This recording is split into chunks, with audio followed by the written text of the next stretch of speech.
firman-Mu, kami Engkau berkati untuk memahami, bahkan Tuhan, Roh-Mu yang kudus senantiasa akan menuntun kami ke dalam seluruh kebenaran, sehingga kami boleh menjadi anak-anak Tuhan yang melakukan firman Tuhan di dalam kehidupan kami. Terima kasih Tuhan, kami yakin Kau mendengar doa kami, Engkau mengabulkan setiap doa-doa kami. Dalam nama Tuhan Yesus, kami percaya. Amin. Nah, Bapak Ibu yang dikasih oleh Tuhan, kita memasuki hari yang kedua dari pelajaran yang kemarin. Ya, judul besarnya sama, membangun keluarga harmonis.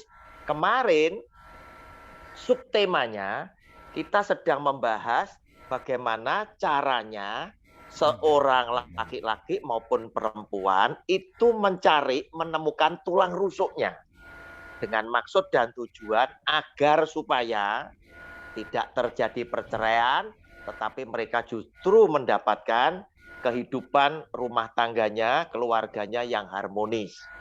Dengan cara seperti apa? Buat daftar. Idealnya seperti apakah istri yang aku kehendaki? Idealnya seperti apakah suami yang aku kehendaki?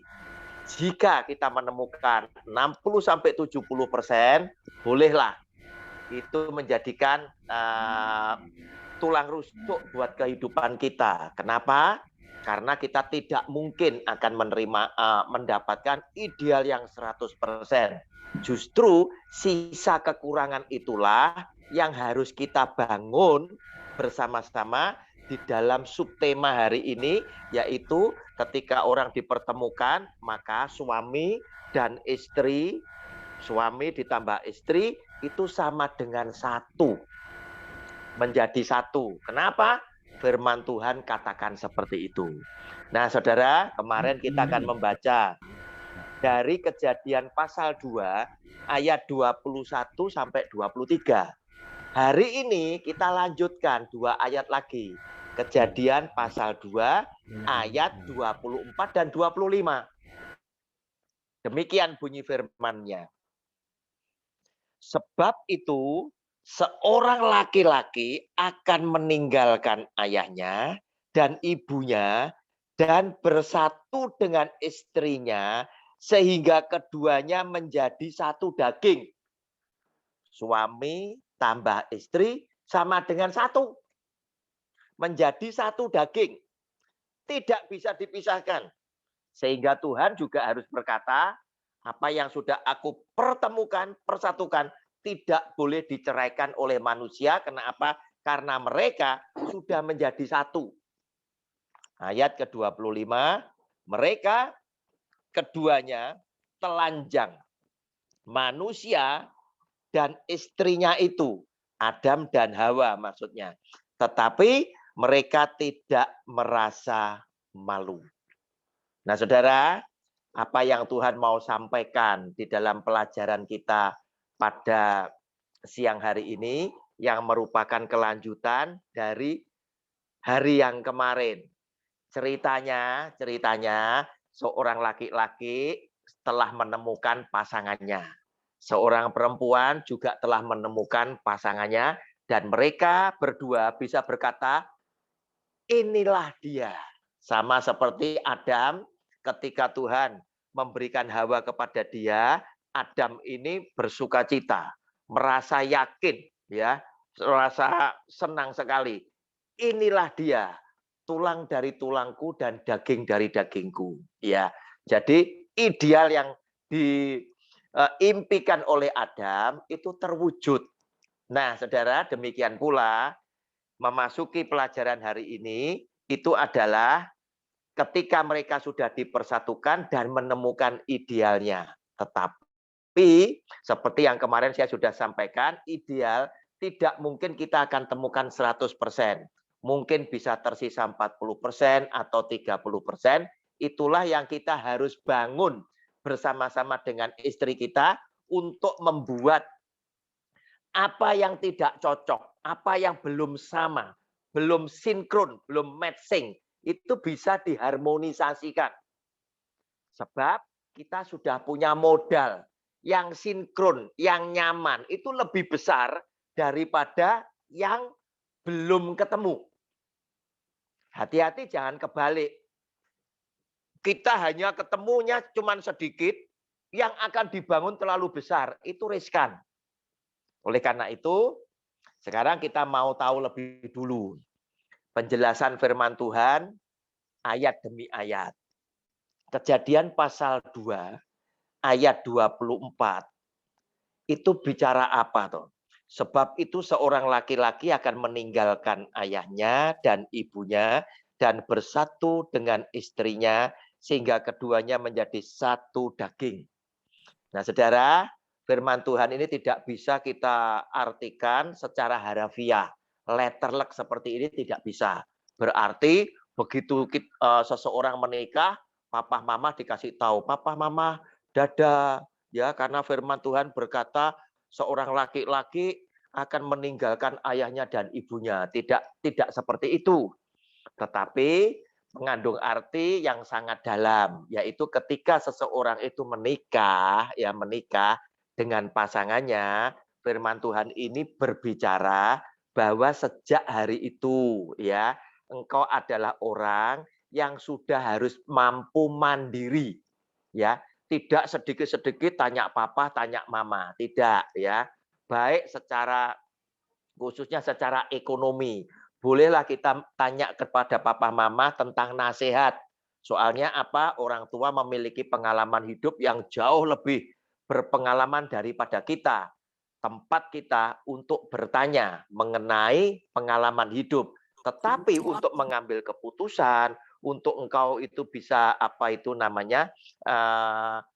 menafkahi hidup rumah tanggamu, kamu harus sudah mampu menjadi orang yang betul-betul mandiri. Sebab ketika seseorang sudah ketemu dengan pasangannya masing-masing, sesungguhnya pasangan kitalah yang menjadi orang nomor satu di dalam kehidupan kita. Istri adalah orang nomor satu buat seorang suami. Suami adalah orang nomor satu bagi seorang istri. Itulah artinya di dalam firman Tuhan ini. Sehingga pasangan ini akan meninggalkan kedua orang tua mereka masing-masing, bukan dalam arti kata kita tidak mau bergaul, kita tidak mau merawat mereka, bukan itu. Tetapi secara ekonomi kami harus langsung mandiri, ngambil keputusan kalau bisa enggak usah membebani pikiran orang tua kita. Kita harus bersama-sama sebab Tuhan sudah memberikan pasangan yang sepadan yang Tuhan berikan untuk kita melangkah bersama-sama. Saudara, kemudian ayat yang ke-25. Mereka keduanya telanjang, manusia dan istrinya, yaitu Adam dan Hawa, tetapi mereka tidak merasa malu.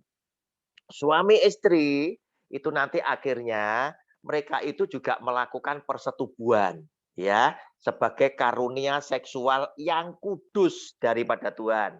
Kenapa dikatakan kudus? Karena hanya boleh dilakukan kepada pasangan yang Tuhan berikan, pasangan yang sah, bukan kepada orang lain. Oleh karena lewat karunia seksual ini tadi, banyak hal Tuhan mau memberikan karunia ini tadi. Di samping untuk perekat hubungan suami istri, juga salah satunya sebagai alat reproduksi keturunan. Berkembang biaklah dan penuhilah bumi. Itu lewat alat seksual ini tadi. Namun, apa pesan yang Tuhan ingin sampaikan di dalam ayat ke-25 itu tadi? Lihat, ketika suami istri sedang memadu cinta mereka, menikmati kasih sayang bersama-sama, ternyata mereka itu telanjang, tetapi tidak merasa malu. Kenapa? Ini adalah perkara yang sensitif sekali, rahasia sekali, pribadi sekali. Apapun yang biasanya saya tutupi, semua yang saya tidak ingin orang lain tahu, di hadapan pasanganku semuanya terbuka. Yang pribadi itu terbuka. Pasanganku boleh mengetahui. Artinya Tuhan ingin berpesan, Jika yang pribadi saja kamu buka-bukaan dengan pasanganmu, artinya kamu nanti kalau menjalani kehidupan, buat kamu dan istri, buat kamu dan suami, tidak boleh ada yang tersembunyi. Tidak boleh ada yang tersembunyi. Sebab Tuhan sudah ajarkan. Yang pribadi, yang biasanya di hadapan umum saya sembunyikan, ternyata di hadapan pasangan saya buka-bukaan dan tidak merasa malu. Demikian pula sebaliknya, pasangan saya juga buka-bukaan dengan saya. Artinya, di dalam menjalani hidup bersama-sama, tidak boleh ada sesuatu yang kita sembunyikan, yang kita rahasiakan. Saudara, salah satu misal, saya harus melakukan bantuan kepada siapa? Kepada saudara sekandung saya, adik saya. Saya punya duit mau saya bantukan. Saya harus minta tolong istri saya. Yang kamu yang ngatur urusan adikku untuk aku. Demikian pula kalau istri saya perlu membantu saudaranya. Dia harus minta tolong kepada saya untuk saya yang menyelesaikan supaya saudara saya, saudara istri saya itu tahu bahwa saya sebagai pasangan hidupnya, saya tidak main sembunyi-sembunyian. Tetapi semua yang saya lakukan adalah terang benderang. Nah, saudara, manusia seringkali nyimpang daripada firman Allah. Manusia seringkali berpikir dengan pikirannya sendiri. Mereka berpikir, laki-laki, kan aku yang cari duit, kan aku yang bekerja, otomatis hasil apapun. Ini karena jadi lelaku. Saudara salah. Cara berpikir Anda seperti itu. Sebab apa? Jika engkau tidak memiliki pasangan hidup yang dia itu tadi, kamu pasti tidak punya anak yang ABCD tadi. Coba, kalau pasangannya diganti, anaknya pasti bukan itu yang pertama.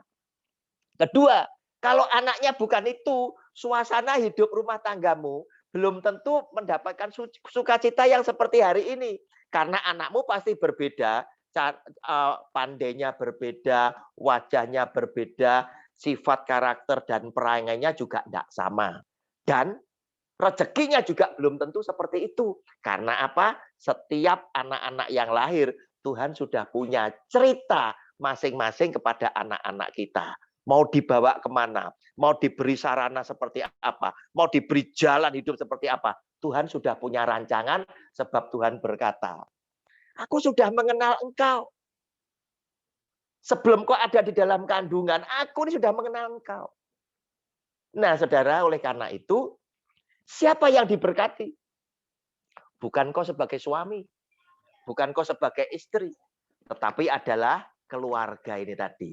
Suami istri yang di dalamnya ada buah kasih, yaitu anak-anak, inilah yang sedang diberkati oleh Tuhan. Oleh karena itu, konsep suami ditambah istri sama dengan satu, ini mengikat kita.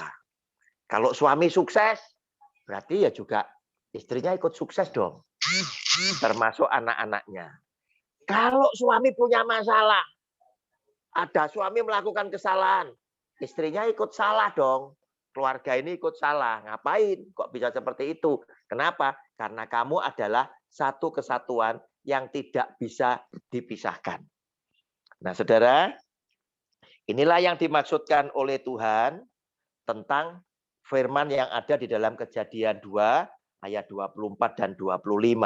Kemudian ayat penunjang yang lainnya.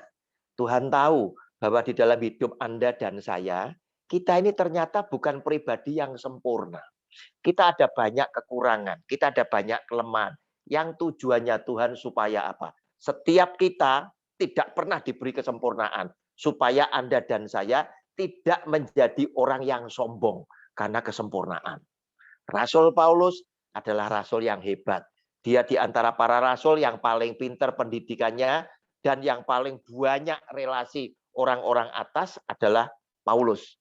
Tetapi apa yang terjadi? Walaupun Tuhan juga memberkati, memberikan karunia-karunia istimewa kepada Rasul Paulus, tetapi ada satu yang oleh Tuhan tidak diberikan, yaitu ketika Rasul Paulus berdoa untuk sakitnya pribadi, Tuhan berkata, cukup kasih karuniaku kepadamu. Justru di dalam kelemahanmu lah kuasaku menjadi sempurna. Tujuannya apa? Rasul Paulus sadar, ini memang Tuhan tidak berikan. Aku tidak mendapatkan kesembuhan atas sakit penyakitku sendiri lewat doaku. Padahal ketika aku mendoakan orang lain mendapatkan kesembuhan. Tetapi ketika aku sakit, aku berdoa, aku sendiri tidak disembuhkan. Dan Rasul Paulus mengerti, ini adalah rencana Tuhan agar supaya aku tidak menjadi sombong. Demikian pula dengan pasangan suami istri. Sama. Tuhan katakan, tidak baik seorang laki-laki itu hidup seorang diri. Itu Anda bisa temui di Kejadian pasal 2 ayat 18. Dan Tuhan berkata di dalam firman itu yang bunyinya komplitnya adalah Tuhan Allah berfirman, tidak baik kalau manusia itu seorang diri saja. Aku akan menjadikan penolong baginya yang sepadan dengan dia. Nah, saudara, kata sepadan silakan digarisbawahi. Kenapa? Karena kata sepadan itu juga adalah salah satu penuntun buat Anda untuk menentukan pasangan Anda yang seperti apa. Jadi tidak boleh Anda menurut ideal Anda, kita yang adalah orang yang biasa, kemudian mempunyai cita-cita yang terlalu tinggi. Sepadan. Ya, sepadan. Jadi kalau saya ini adalah orang yang levelnya ada di tengah, ya saya tidak terlalu muluk-muluk lah. Ya, kalau nanti ternyata saya dipertemukan dengan yang lebih di atas, puji Tuhan. Tetapi saya mentargetkan adalah kata sepadan ini tadi. Ya, yang bicara kata sepadan ini lebih dititik beratkan kepada apa? Kemampuan secara kepribadian. Segala sesuatu yang indah, yang tidak nampak, tetapi ada di dalam kehidupan saya, ada di kehidupan pasangan saya, yaitu bicara tentang inner beauty, keindahan kepribadian. Itu tadi. Ya. Kemudian kenapa Tuhan berikan yang sepadan? Sebab masing-masing di antara kita adalah orang yang tidak sempurna. Ketika kita tidak bisa, seorang suami nggak bisa. Tuhan ternyata sudah kirimkan seorang istri yang cakap, yang bisa nutup segala kelemahan dan kekurangan kita. Nah, saudara, saya senang istri saya ini juga adalah pasangan yang sepadan buat saya. Saya pandai bekerja di luar, ya, di lapangan. Tetapi orang lapangan biasanya punya kekurangan. Untuk urusan administrasi lebih tidak rapi. Kenapa? Karena orang lapangan suka melakukan segala sesuatu, pikirannya yang penting apa? Pokoknya berhasil. Serangan bagus, ya, suka mencetak gol. Tetapi urusan gawang biasanya lupa memperhatikan. Nah, seperti itu. Nah, orang yang tidak ada di lapangan biasanya lebih rapi, lebih kuat. Di dalam apa? Merapikan apa yang sudah kita kerjakan agar supaya yang sudah bisa kita hasilkan itu tidak hilang sia-sia karena belakangnya juga kuat. Sehingga saya termasuk laki-laki yang tidak pernah tahu berapa duit saya dibandingkan istri saya. Nah, dia yang kelola. Nah, saudara, dia yang ngomong sama saya, oh kita punya ini. Kalau gitu anak-anak kita mau ke sana. Istri saya ngatur. Oh dia mau sekolah ke Australia, sudah disiapkan semua. Sama istri saya. Sedang saya tidak tahu urusannya. Cari sekolahan urusannya dia. Dia yang buka di komputer. Kira-kira sekolah di Australia mana yang bagus dan lain sebagainya. Dia ketemukan. Oh ada Sydney University. Ini ranking yang paling tinggi se-Australia. Kalau di Indonesia mungkin setara dengan Universitas Indonesia. Wah ini tadi. Ini harus masuknya lewat mana. Istri saya yang tahu, saya enggak ngerti. Ya. Termasuk hal-hal kecil yang ada di rumah tangga. Saya ini laki-laki. Kalau pas tidak ada karyawan saya, tidak ada sopir saya, lampu putus, belum tentu saya bisa ganti. Tetapi istri saya malah bisa. Wah, dia yang ganti. Anak saya malah berkata, "Papa ini apa sih? Papa laki-laki malah tidak iso menek gini-gini." Saya ngomong sama anak saya, justru papa itu tidak bisa. Inilah Tuhan yang berkata, "Aku akan memberikan seorang penolong yang sepadan." Papa tidak bisa. Ternyata mama bisa. Mama yang naik, papa yang megangi tangganya, tidak masalah. Kan begitu. Nah, saudara, hal-hal seperti inilah yang Tuhan ingin berikan kepada Anda dan saya, agar supaya apa? Semuanya boleh tetap berjalan karena apa? Kita dipasangkan dengan pasangan yang saling bisa menolong, saling bisa membantu, dan saling bisa melengkapi. Nah, saudara, oleh karena tadi suami dan istri itu sudah menjadi satu daging. Suami ditambah istri sama dengan satu. Maka Tuhan berkata di dalam Matius pasal 19, saudara, Tuhan berkata di dalam Matius pasal 19 ayat 5 dan ayat yang ke-6, yang demikian bunyi firman-Nya. Dan firman-Nya, sebab itu laki-laki akan meninggalkan ayah dan ibunya dan bersatu dengan istrinya, sehingga keduanya itu menjadi satu daging. Diulang lagi oleh Tuhan Yesus, ya. Ya, kejadian perjanjian lama, ternyata di perjanjian baru oleh Tuhan Yesus diulang lagi.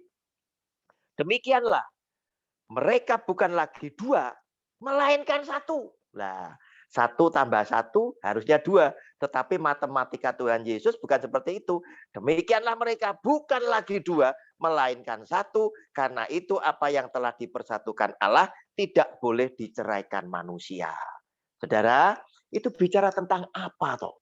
Tuhan ingin sampaikan kepada saudara dan saya, ketika kamu bertemu dengan pasanganmu, kamu sendiri dan istrimu itu dijadikan satu dengan latar belakang yang berbeda, gimana supaya bisa diharmonisasikan. Saya ngambil contoh saya pribadi saya. Saya berasal dari keluarga yang sangat sederhana. Istri saya sejak kecil sampai dia dewasa, papahnya dalam keadaan sangat berkecukupan. Masuk dalam golongan orang yang kaya. Tidak pernah susah. Saya dari keluarga yang susah. Kalau keluarga susah, makanan yang dimakan antara saya dengan dia sudah tidak sama. Orang yang biasanya keluarga yang sederhana itu akrab dengan kecap, dengan telur asin, dengan ikan asin, dengan jangan-janganan sambal yang pedas, jangan yang pedas ya. Yang murah-murah itu tujuannya apa? Supaya untuk memenuhi kebutuhan hidup itu ringan. Sedangkan dari istri saya berbeda. Dari segi makan saja tidak sama. Nah, gimana ini? Harus disamakan. Tadi idealnya saya ketemu sudah 70%. Sisa 30 harus satu suami tambah istri sama dengan satu klop. Supaya apa? Saya bisa berjalan dengan dia itu nyaman. Saudara, hari pertama ceritanya. Istri saya ikut saya di rumah tangga saya, mulai menikmati makanan masakan mama saya. Saya tinggal bersama mama saya. Hari pertama, mama saya masak sayur asem. Ya, ada kacang, ada apa, wah, dibuka. Wah, senang dia. Sebab apa? Makan ikan sudah terlalu bosan, ya. Apalagi keluarga istri saya ini keluarga yang sedikit nasi, banyak ikan. Orang kaya kan banyak ikan, nasi sedikit. Keluarga saya banyak nasi, sedikit ikan. Kan begitu. Nah, saudara, hari pertama dia suka, senang sekali. Wah, enak ini, sayur asem, seger ini. Dia makan. Saya kerja, siang saya pulang, makan lagi. Ya. Nah, ciri daripada orang-orang keluarga yang sederhana, kalau masak itu macamnya cuma satu. Ditaruh di panci yang besar, kan begitu. Kapan ganti menunya? Kalau sudah habis, kan begitu. Ya, tetapi kalau dari keluarga kaya, setiap kali makan menu berubah. Macamnya banyak, kecil-kecil, tapi setiap kali pagi menunya ini, siang menunya ini, sore, malam menunya beda lagi. Berbeda. Nah, ini yang belum ketemu. Itu yang harus dibangun dalam membangun keluarga yang harmonis. Begitu. Nah, siang dibuka, ayo makan yuk.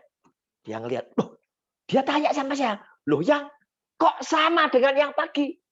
Saya ngomong, oh enggak apa-apa ini kan siang. Seger ini seger. Ya toh. Siang hawanya panas, makan ini seger. Dia ngomong, wah iya seger betul. Makan lagi dengan lahap, enggak ada masalah. Ya toh. Selesai saya kerja, sore habis mandi, malam kita mau makan lagi. Ya toh. Dibuka lagi, kaget dia, mukanya mulai kecut. Duh, menunya kok tetap? Saya tanya, kamu mau ganti menu? Iya. Nah, di keluarga yang sederhana, menu baru akan ganti jika stok sudah habis. Betul?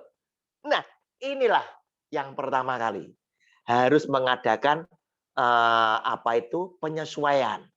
Nah, saudara, dia dari keluarga yang kaya, tidak pernah makan sambal yang pedas. Kalau makan sambal, biasanya lomboknya lombok merah. Ya kelihatan merah, tapi sebetulnya tidak ada pedasnya. Itu tadi. Di keluarga kita, lombok seperti itu di samping mahal, tidak nyaman. Lombok itu harus cabai itu harus yang, begitu kita makan, rambut bisa berdiri kan begitu ya. Nah akhirnya dia mulai ngadakan penyesuaian, ya menyesuaikan. Ingin juga bisa makan yang pedas-pedas. Suatu hari kita ada kumpulan, kebetulan kumpul di rumah nenek saya, terus itu disediakan hidangan macam-macam ya. Terus kemudian juga ada hidangan yang pedas. Nenek saya sudah kasih tahu sama istri saya, ya nenek saya almarhumah itu kasih tahu nih, itu kamu jangan makan yang itu ya, kuahnya itu pedas sekali ya. Nah, dia ingin mendemonstrasikan bahwa dia itu sudah bisa menyatu dengan saya. Dia ngambil, dikasih kuah yang agak banyak ya. Wah, saya itu juga dalam hati juga berpikir, wah, ini mukjizat apa lagi ini yang istri saya mau buat ini. Dia makan bersama dengan keluarga makan, dia sendirian makan, dia enggak ngomong apa-apa, makan kok cepet sekali. Saya mikir, wah dia kok nikmat banget ya. Pulang naik mobil, saya tanya sama dia, yang aku tadi ngelihat kamu makan itu tadi kok nikmat banget ya. Itu tadi jangan apa sih kamu makan. Nah saudara, jangan yang tadi disajikan, itu kates yang dipotongi kotak-kotak itu ya. Potongnya kotak-kotak, dikasih sedikit tempe, kasih cabai pedas sekali. Dia ngomong, itu kan jangan kentang toh. Saya mau ngomong, loh, kok bisa kentang toh? Masa kamu ndak bisa bedakan toh? Itu jangan kates, bukan jangan kentang. Kentang sama kates rasanya kan berbeda sekali. Masa kamu ndak bisa bedakan? Dia ngomong gini, terus terang sama saya. Sorry yang aku tadi ndak bisa bedakan antara kates dan kentang. Sebab apa? Itu pedes sekali. Sehingga apa? Aku makan itu tak telan semua. Ndak tak rasakan, cuma tak telan. Nah, saking pedesnya, aku ndak ngerasakan ini kentang atau kates. Cuma tak telan. Nah, saudara. Ini yang perlu disinkronkan. Nah, di dalam hubungan suami istri, yang tidak kalah pentingnya adalah ada 4 hal. Yang pertama adalah komunikasi. Komunikasi. Itu ada di dalam ayat Kejadian pasal 2 ayat 25 tadi. Bahwa keduanya itu telanjang dan tidak merasa malu. Ngapain kamu ngomong dengan istrimu? Ngapain kamu bicara dengan suamimu? Itu harus kamu tutupi. Tidak ada perasaan malu. Karena apa? Kamu dan aku sudah menjadi satu. Sehingga komunikasi adalah salah satu yang pertama kali harus dibangun secara benar. Saudara, Adam dan Hawa jatuh di dalam dosa karena apa? Karena komunikasinya tidak bagus. Seharusnya kalau mereka punya komunikasi yang bagus, mereka bisa berunding kan? Duh, jangan dimakan. Sayang, jangan dimakan ini. Tuhan ngomong apa? Semua buah boleh dimakan, yang satu enggak boleh. Lebih baik jangan. Wong semua lo boleh dimakan, tinggal satu aja, masa kita enggak bisa. Nah, karena komunikasinya enggak bagus, mereka tidak berunding, akhirnya apa? Mereka jatuh di dalam dosa. Oleh karena itu, komunikasi begitu penting. Karena apa? Karena apa? Anda sebelum ketemu dengan pasangan, pasti Anda adalah orang yang mencintai dan dicintai oleh keluargamu. Saudara-saudaramu mengasihi engkau. Kedua orang tuamu mencintai engkau. Demikian pula sebaliknya, engkau mengasihi mereka. Tentunya kamu sudah punya cita-cita. Tuhan, kalau aku diberkati, aku mau meringankan beban kedua orang tuaku. Aku kalau diberkati, aku mau membahagiakan kedua orang tuaku. Kalau aku diberkati, aku mau menolong adik-adikku. Aku akan membahagiakan mereka. Demikian pula pasanganmu. Mungkin mereka punya cita-cita yang sama. Sehingga dengan demikian, tetap ada baiknya. Cita-citamu itu tetap tersampaikan pada saat pacaran. Supaya pasanganmu siap. Mau ndak nyeneng nemoro tuwo? Mau ndak membantu adik-adikmu? Kenapa? Karena mungkin kau adalah anak sulung. Nah, saudara, komunikasi penting. Kedua, saling percaya. Itu tetap penting. Bahwa pasanganku adalah orang yang bisa tak percaya. Kenapa? Bisa jadi setelah menikah justru suami mendapatkan promosi, harus meninggalkan tempat kota kelahirannya, pindah ke tempat tertentu yang mungkin sementara waktu istri dan anaknya tidak bisa ikut serta. Nah, apakah kepercayaan ini masih ada? Bahwa kamu tinggal di sana, aku tinggal di sini, kamu menjaga diri, aku demikian juga menjaga diri. Karena apa? Pasangan ini kebetulan yang laki juga ganteng, yang perempuan juga cantik. Nah, kamu jauh di sana, aku ada di sini, sama-sama kita menjaga diri. Tetap menjalin komunikasi, pakai WA call, tetap bisa ngelihat wajahnya, dan lain sebagainya. Kemudian yang berikutnya adalah komitmen. Seperti apa komitmen itu? Pernikahan jika tidak ada komitmen, rusak. Kenapa? Karena komitmen ini justru yang menata, mengatur keharmonisan rumah tangga. Komitmen apa yang kita pernah buat? Adalah ketika engkau diberkati di gereja, engkau menyatakan ikrar janji nikahmu. Aku menerima engkau, Roni, sebagai satu-satunya suami yang aku cintai. Baik dalam keadaan senang, dalam keadaan susah, sehat, sakit, kaya, miskin, dan lain sebagainya. Demikian pula aku menerima engkau, Farida, sebagai satu-satunya istriku. Nah, ini tadi, silang salih. Komitmen ini apakah tetap ada? Tetap ada. Kadang saya suka goda istri saya. Malam kalau tidur ya, kemudian saya peluk, saya cium gitu. Saya terus ngomong gini, sepertinya getaranku ini tetap sama seperti yang dulu pertama kali kita ketemu. Nah, ini tadi untuk memberikan semangat kan gitu. Ya, saudara. Yang terakhir, kalau ketiganya itu ada, otomatis respect, hormat kita kepada pasangan itu akan tetap ada. Saya menghormati istri saya juga menghormati keadaan saya. Sehingga dengan demikian membangun keluarga yang harmonis itu akan bisa bersama-sama menciptakan kebahagiaan sampai dengan kepada anak cucu cicit keturunan kita, sebab apa yang dilihat oleh anak-anak, apa yang didengar oleh anak-anak termasuk cucu kita adalah sebuah pengajaran. Yang paling hebat bukan cuma kata-kata, tetapi mereka melihat langsung kesaksian hidup kita sebagai orang yang wajib memberikan teladan yang baik dan benar kepada mereka yang muda. Shalom, Tuhan Yesus memberkati. Silakan yang akan bertanya. Moderator, mic saya berikan kepada Anda. Terima kasih Pak atas pemaparan materinya. Terima kasih. Kita buka sesi tanya jawab bagi Oke. teman-teman dan saudara Bapak Ibu sekalian yang rindu bertanya tentang suami istri yang menjadi satu. Dipersilakan. Silakan pertanyaan seperti kemarin bisa lewat chat kalau sungkan, Ya. moderator yang membacakan. Siap.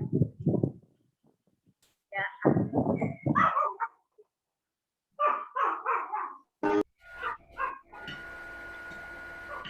Udah ada Oke, Pak. Ya. Udah ada masuk di chat ini, Pak. Dari Arni Yudama, Pak. Ya, silakan. Shalom, Pak. Saya Arni Yudama ingin bertanya bagaimana tips agar rumah tangga tetap harmonis dan langgeng. Ya.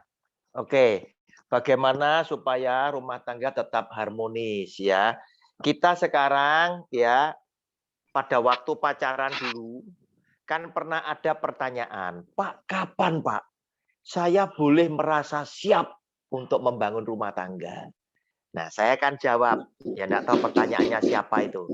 Adalah, siap itu adalah ketika Anda sudah mempersiapkan baik-baik secara jasmani maupun rohani, saat seperti itulah yang menunjukkan bahwa Anda siap membangun rumah tangga yang harmonis. Lihat apa yang dilakukan oleh Tuhan di dalam menciptakan dunia dengan segenap isinya tadi. Yaitu Tuhan menciptakan hari pertama, kedua, ketiga, keempat, kelima. Ternyata keenam, terakhir itu baru manusia. Kenapa manusia harus diciptakan yang terakhir? Saya katakan karena Tuhan mengasihi manusia sebagai ciptaan yang paling mulia ini tadi. Tuhan ingin bahagiakan manusia setelah segala sarana yang diperlukan oleh manusia itu sudah tersedia, barulah Tuhan hadirkan manusia. Demikian pula bagaimana caranya? Nah, adalah Anda pada saat mau membina, kan Anda sudah mempersiapkan. Aku baru mau menikah, kalau aku sudah punya pekerjaan, penghasilan, supaya bisa mencukupi kebutuhan rumah tanggaku, bisa membahagiakan istriku, dan lain sebagainya, dan lain sebagainya. Tentunya dengan memperhatikan ideal yang Anda sudah tulis sendiri dan temukan tulang rusukmu. Kemudian mulai dengan sabar, dengan penuh kasih, Anda mulai mensinkronkan apa yang belum ada di dalam ideal. Termasuk salah satunya laki-laki yang seringkali berbuat salah, siapapun engkau yang ada di ruang Zoom meeting ini, termasuk yang sudah punya anak, atau mungkin punya menantu, atau mungkin punya cucu, kalau salah silakan dirubah. Seringkali orang laki itu egois. Hasilnya dia senang. Istri tidak usah tahu. Yang penting kebutuhan rumah tangga nih, 1 bulan tak belanja. Bahaya ini tadi. Sebab apa? Istri bisa merasa, kalau gitu suamiku soal duit itu tidak percaya sama aku. Ini bisa mengurangi kadar cinta. Hati-hati. Sebab apa? Suamiku tidak terbuka. Suamiku tidak terbuka. Padahal di dalam Kejadian pasal 2 ayat 25, keduanya telanjang. Ya, yang pribadi aja buka-bukaan, kamu dapat hasil lo, enggak mau cerita sama aku. Dan ini berbahaya, menimbulkan celah yang bisa dipakai oleh iblis, merusak hubungan baik kita suami istri. Sebab ketika Anda punya duit yang tersembunyi, perselingkuhan itu bisa muncul karena Anda berpikir, toh kalau aku pakai ini, istriku tidak pernah tahu. Dan laki seringkali memakainya uang ini tadi dengan maksud dan tujuan supaya apa? Istriku biar tunduk sama aku, harus tak kendalikan dengan uang ini tadi. Nah, itu salah, Saudara. Kenapa? Istri memang harus tunduk, tetapi firman Tuhan berkata, "Hai suami, kasihlah istrimu dan jangan berbuat kasar." Demikian moderator. Tanyakan sama penanya sudah terjawab atau belum? Bagaimana Arni Yudama? Sudah terjawab? Sudah Pak, terima kasih. Oke. Oke, terima kasih. Silakan. Dari Dimas. Moderator, Ibu moderator, boleh saya bertanya? Silakan Pak. Iya. Ya. Ingin bertanya ini Pak tentang Silakan Pak suami Bandar. istri jadi satu. Nah, ini materi yang menarik sekali. Kenapa? Karena dalam rumah tangga itu adalah misterius. Iya. Terlalu banyak rahasia-rahasia yang harus kita temukan dalam rumah tangga. Iya. Termasuk juga ada janji nikah. Iya. Janji nikah itu adalah sehidup dan semati. Iya, betul. Oke, yang ingin saya tanyakan bagaimana tentang kematian? Iya. Jikalau istrinya duluan mati, Iya. suaminya menyusul mati. Iya. Atau istrinya mati, suaminya kawin lagi. Iya. Atau sebaliknya, suaminya mati, Iya. istrinya kawin lagi. Iya. Ada juga keluarga suaminya meninggal, istrinya nggak mau kawin. Betul. Iya. Karena menikah, karena setia gitu kira-kira. Iya. Maksud saya yang saya tanyakan, bagaimana tentang rahasia kematian Pak dari ikatan suami istri. Mereka saling bahagia, saling mengasihi, saling mencintai. Namun pada saat mati, kalau mati dua-duanya dalam pesawat masih enak ya. Iya. Tapi ini mati satu, yang satu menangis. Iya. Sedih. Itu kira-kira gambaran dari Kristen atau dari Alkitab mungkin bisa Bapak sampaikan kepada kita, termasuk anak-anak muda. Jikalau nanti suaminya meninggal duluan, istrinya boleh kawin lagi atau tidak?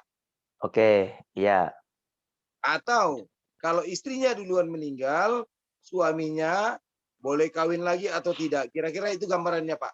Terima kasih hambanya.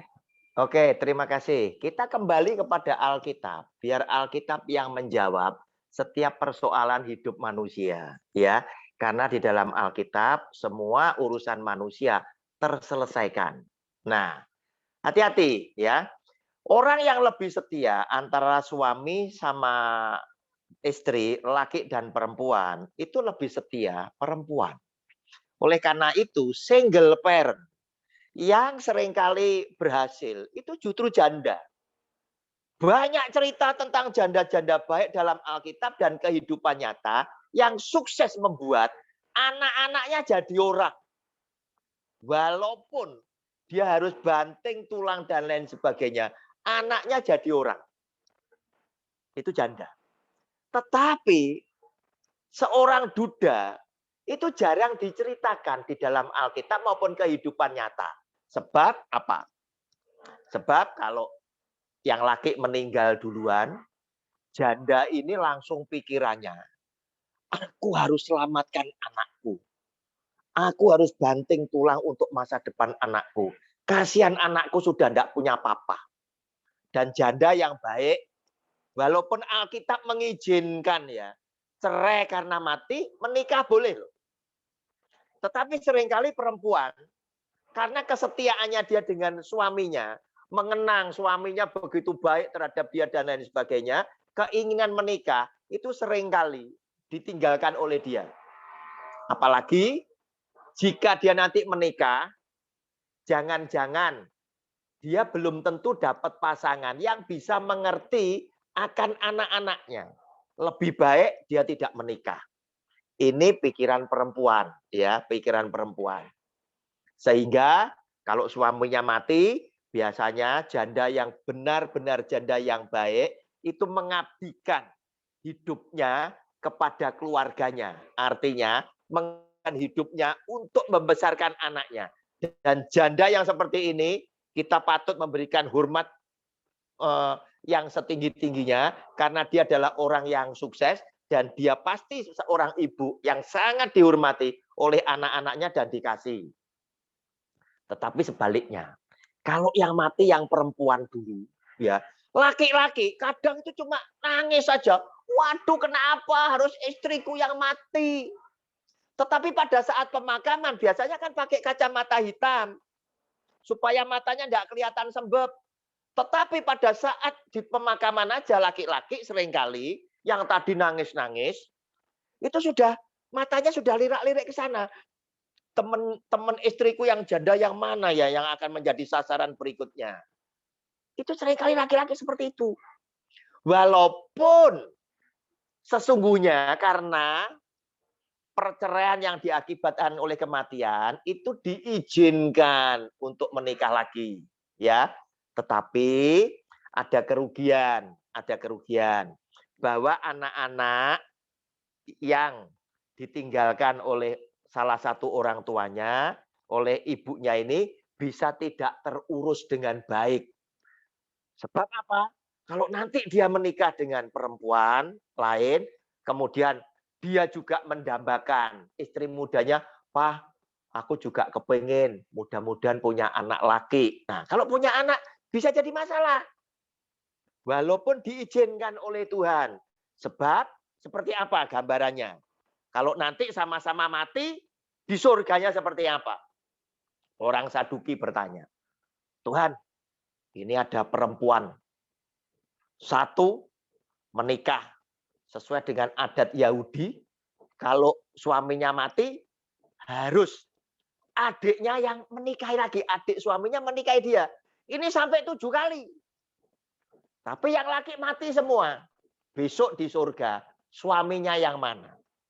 Nah, Tuhan Yesus berkata, "Kamu sesat, kamu tidak mengerti kitab suci." Sebab apa? Nanti di surga, orang ini tidak kawin dan dikawinkan, gitu loh. Tidak seperti ini, ya. Walaupun mungkin kita itu saling mengenal, tetapi tidak seperti itu. Kasihnya dan lain sebagainya itu sudah pasti berbeda. Dan itu tetap menjadi misteri, menjadi rahasia milik Tuhan. Seperti apakah hubungan nanti kita di surga. Tetapi saya yakin, Tuhan yang memerintahkan kita, kasihlah istrimu, kasihlah suamimu, itu pasti tidak akan memerintahkan dengan sia-sia. Kita nanti tetap akan satu dengan yang lainnya mengenal. Cuma hubungannya ini tadi akan Tuhan buat seperti apa, itu yang tetap menjadi sebuah misteri. Oleh karena itu Tuhan juga katakan mereka yang cerai oleh karena kematian, oleh Tuhan diizinkan untuk menikah lagi sebab di sananya itu tidak punya hubungan seperti ketika yang ada di bumi ini. Oh, kamu istriku dan lain sebagainya. Demikian Pak Bandar. Ada yang masih kurang? Bisa diulang pertanyaannya.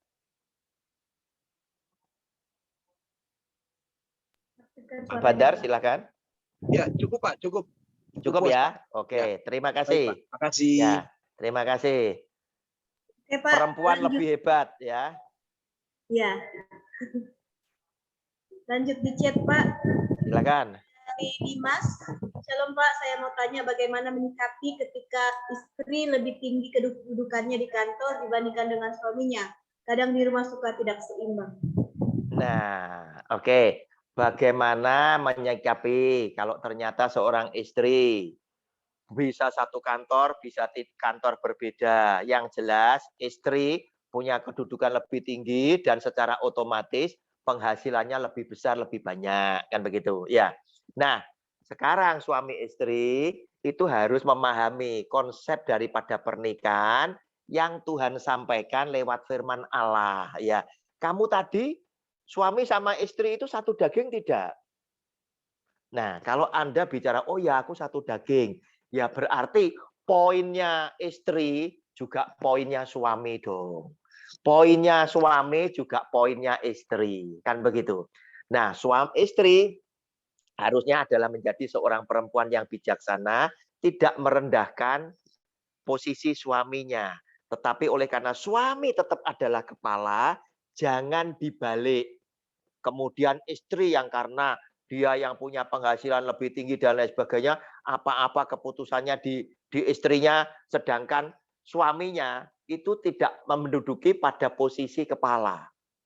Sehingga dengan demikian, kalau itu dibalik, itu yang saya khawatirkan, berkat yang Tuhan akan curahkan menjadi tidak maksimal. Sebab yang mestinya kepala jadi leher.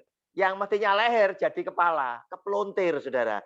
Tetap istri yang bijaksana, walaupun dia yang memiliki hasil yang lebih banyak untuk sekolah anak-anak juga dia, untuk rumah tangga juga dia, untuk apa juga dia. sedangkan untuk suaminya mungkin cukup untuk dipakai untuk suaminya sendiri. Tetapi istri yang bijak tetap akan menempatkan suaminya di tempat yang paling tinggi karena suami tetap adalah seorang kepala. Demikian moderator. Oke, terima kasih Pak. Terima kasih. Saya mau bertanya begini Pak. Silakan. Ya. Tentang mungkin bagusnya kemarin sudah ditanyakan. Ya. Sebelum menikah. Jauh-jauh lah ini ya, tentang ya. Ada hubungan tapi sudah melakukan kecelakaan terlebih dahulu. Ya. Cuman mereka mau melangsungkan pernikahan. Ya. Sedangkan keluarga si perempuan tidak menyetujui anaknya menikah dengan laki-laki ini. Iya. Sehingga perempuan itu tetap melahirkan dan membesarkan anaknya. Iya. Sedangkan laki-laki ini yang tidak jadi menikah punya trauma tersendiri dan takut membuka hati kembali ke perempuan lain, Pak, setelah beberapa tahun yang lalu. Bagaimana pandangan Bapak tentang itu? Iya. Oke, jadi hubungan laki-laki dan perempuan yang kemudian kecelakaan, perempuan melahirkan, tetapi keluarga daripada perempuan tetap ngotot untuk tidak boleh menikah. Bagaimana pandangan saya? Saya tetap menyarankan, tunggu restu dari orang tua yang tidak setuju. Resiko setiap kali perbuatan dosa harus tetap kita bayar. Akibat Anda melakukan lebih dulu, kemudian menimbulkan keputusan yang merugikan, yang membuat Anda fatal ini tadi, sebaiknya dibayar dengan keikhlasan hati. Yang laki juga tidak menikah, yang perempuan juga tidak menikah, kemudian menanti kapan kalian bisa dipertemukan, disatukan kembali. Oleh karena apa? Lewat dosa yang Anda sudah lakukan, ternyata apa? Kalian sudah dikaruniai dengan seorang anak. Itulah saran saya, supaya kalian berdua tetap berdoa mohon dengan Tuhan. Tuhan ampuni, kami sudah berdosa Tuhan. Bukti dosa, kami punya anak. Ya, saya ingin membesarkan anak saya. Ya, saya ingin Tuhan memberkati anak saya supaya dia tidak menjadi anak yang berdosa karena dosa kami berdua. Nah, kapan itu terjadi kita sama-sama tidak tahu, tetapi saya yakin suatu hari kelak Anda pasti akan bisa bersatu. Kenapa? Karena keluarga itu nanti pun juga akan turun belas kasihan melihat kesetiaan, kecintaan kalian berdua ini tadi sama-sama tidak menikah sambil menunggu anak ini tadi tetap dipelihara. Nah, berbeda sekali kalau kemudian tidak boleh, terus kemudian yang perempuan itu juga punya pandangan pria lain, yang laki juga punya pandangan wanita lain, sudah tidak usah dibicarakan, malah tidak karuan. Dan itu berbahaya sekali karena apa? Dosa yang kalian perbuat itu tidak engkau tuntaskan dengan ending yang benar. Demikian, moderator. Terus bagaimana kalau kita saranin saja laki-laki cari wanita lain atau mencoba menyembuhkan luka lama itu, Pak? Atau sedangkan yang perempuan sudah menikah lagi dengan laki-laki lain, Pak? Nah, kalau yang perempuan sudah menikah lagi, yang laki-laki kan jadi bebas. Dia tidak bisa menunggu lagi kan. Ya, tetapi kalau Anda tetap ingin membayar harga daripada dosa yang kamu lakukan, ambil keputusan, kamu jangan menikah, lakinya juga tidak menikah. Ya, anak ini kan tambah lama tambah gede, kan begitu. Kamu kan tetap masih bisa ketemu, bisa komunikasi kan. Walaupun tidak disetujui, telepon kan masih bisa. Iya. Nah, tapi kalau satunya sudah tidak setia, yang satunya pasti cari pasangan lagi. Nah, namun saya yakin belum tentu mereka akan mendapatkan sesuatu yang membuat hidup mereka bahagia. Kenapa? Karena dosa ini belum terbayar. Sudah, moderator? Oke, Pak. Oke, terima kasih. Ada yang lain? Ada di chat ini, Pak. Silakan. Ya. Dari Ridol Kamban. Shalom, Pak. Ya. Saya ingin bertanya bagaimana supaya suami istri akur dan bisa menyelesaikan masalah tanpa ada cerai. Ya, bagaimana suami istri bisa akur dan tidak ada masalah perceraian. Ya. Pacaran, cari tulang rusuk, mesti harus cermat. Kenapa? Karena hukum firman Allah, nikah orang Kristen cuma 1 kali. Begitu kita mendapatkan pasangan, yang salah sekalipun tetap harus diselesaikan, tetap harus dibayar, tetap harus dibangun. Nah, kalau kita tidak menemukan ideal, katakanlah ideal itu ada 10 ya. Ya, misalkan ada 10. Anda cuma ketemu 4, berarti yang sisanya kan 6. 60% Anda harus bangun. Itu riskan sekali. Tetapi kalau terbalik, Anda ketemu 60% idealmu, sisa 40% Anda bangun, itu akan lebih mudah. Nah, sehingga dengan demikian pacaran menjadi salah satu yang penting untuk bahan kita membangun keluarga yang harmonis. Demikian moderator. Terima kasih Pak. Ya, ada yang Lanjut. lain? Silakan. Dari Delsi Plestari Pak. Shalom Ya. Pak, saya mau bertanya, bagaimana tanggapan Bapak ketika ada orang berkata istri harus tunduk kepada suami, sedangkan suaminya ini berbuat semaunya aja dan tidak pernah menghargai istrinya? Ya, bagaimana tanggapan kita? Ya jelas, semuanya itu kalau tidak sesuai dengan firman Tuhan, pastilah salah, kan begitu. Coba kita perhatikan Kolose pasal yang ketiga, saya bacakan ya, ayat 18 dan ayat 19 ya. Firman Tuhan ini begitu adil dan melindungi ya kaum perempuan yang seringkali itu diperlakukan tidak adil oleh laki-laki. Hai istri-istri, tunduklah kepada suamimu sebagaimana seharusnya di dalam Tuhan. Tuhan ini kan kepala jemaat, suami kepala daripada istri. Wajarlah, namanya kepala harus dihormati, kan begitu. Namanya anggota harus tunduk kepada pimpinan. Tetapi keadilan Tuhan itu menyertai perempuan sebagai kaum yang lemah. Dikatakan di situ, hai suami-suami, kasihlah istrimu dan janganlah berlaku kasar terhadap dia. Saudara, kenapa? Kalau istri-istri itu diperlakukan dengan kasar, Tuhan itu masih melindungi lagi. Lihat 1 Petrus pasal yang ketiga, ayatnya yang ke-7. Itu judul bacaannya adalah hidup bersama suami istri. 1 Petrus pasal 3, ayatnya yang ke-7. Silakan dicatat. Tak bacakan ya. Demikian juga kamu, hai suami-suami, hiduplah bijaksana dengan istrimu sebagai kaum yang lebih lemah. Hormatilah mereka sebagai teman pewaris dari kasih karunia, yaitu kehidupan. Supaya, nah kata supaya digarisbawahi oleh siapapun, supaya doamu jangan terhalang. Nah, jadi kalau suami tidak bijaksana dengan istri, pastilah hidupmu akan susah, hidupmu akan sulit. Sebab apa? Doa yang kamu minta itu pasti tidak akan sampai. Gara-gara apa?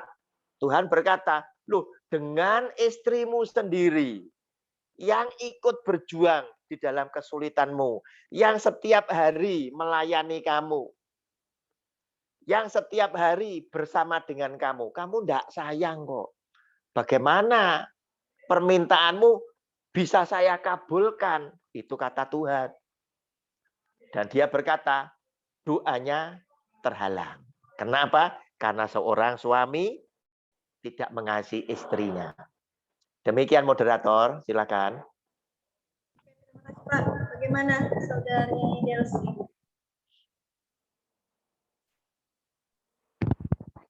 Ya, Pak. Ya, Terima kasih Pak jawabannya Pak. Sangat oh, terima kasih. Ada yang kurang? Sudah Pak, pas Pak, pas. Oke, terima kasih, kasih. Barangkali yang lain, ya. Lain langsung enggak via chat, bisa langsung bicara, diaktifkan. Silakan. Kalau ada yang mau langsung. Tadi Pak Bandar sudah ngasih pancingan kepada siswa-siswanya. Silakan Pak Situmeyang kalau mau ada yang ditanyakan. Pak Hari, Pak Denny Limbong yang sudah merasakan apa itu baik. Rumah tangga. Shalom. Siang. Ya. Nah, ini bukan suatu pertanyaan ya Pak ya, tapi suatu kesaksian di dalam kita yang sudah selaku opa-opa ini ya. Oke, supaya apa Pak?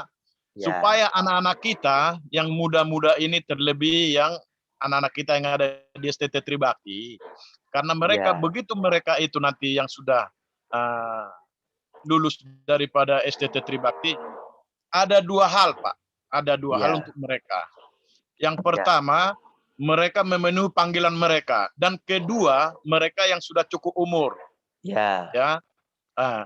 Yang saya kesaksian dalam hidup saya tadi yang mau saya ceritakan ini, Pak, tentang yang terakhir tadi. Ya. Yang terakhir tadi, dan tapi boleh dulu saya